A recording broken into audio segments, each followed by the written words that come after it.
High, কেমন আছো তোমরা সবাই? আশা করি তোমরা সবাই খুব ভালো আছো। আমি খুব একটা ভালো নেই, শরীর একটু অসুস্থ আছে আমার। চলো আজকে তোমাদের সাথে একটা জিনিস শেয়ার করি। এই যে আমাদের পুকুর থেকে তো সব সময় মাছ চুরি করে খাই, আমরা কোনোদিনও ধরতে পারি না। হয়তো বুঝতে পারি যে কারা করছে, কিন্তু সরাসরি না দেখলে কাউকে তো কিছু বলা যায় না।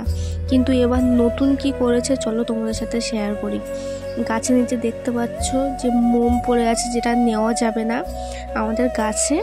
এই যে গাছ, এই গাছটা একটা মৌচাক করেছিল রাত্রের বেলা, মানে মৌচাকটা ভেঙে নিয়ে চলে গেছে। আর ওই যে গাছের গায়ে যেটুকুনি বেঁধে আছে ওটা হচ্ছে কিনা মোম, মানে যেটা নেওয়া যাবে না, যেগুলো নেওয়া যাবে সেগুলো সব নিয়ে চলে গেছে। আমাদের এমন একটা অবস্থা হয়ে গেছে, গাছে নারকেল থাকলে চুরি করে নিয়ে চলে যাবে, গাছে আম থাকলে চুরি করে নিয়ে চলে যাবে। আমাদের এখানে কিছু কিছু পাবলিক আছে, তাদের চুরি করে না খেলে পেটের ভাত হজম হয় না।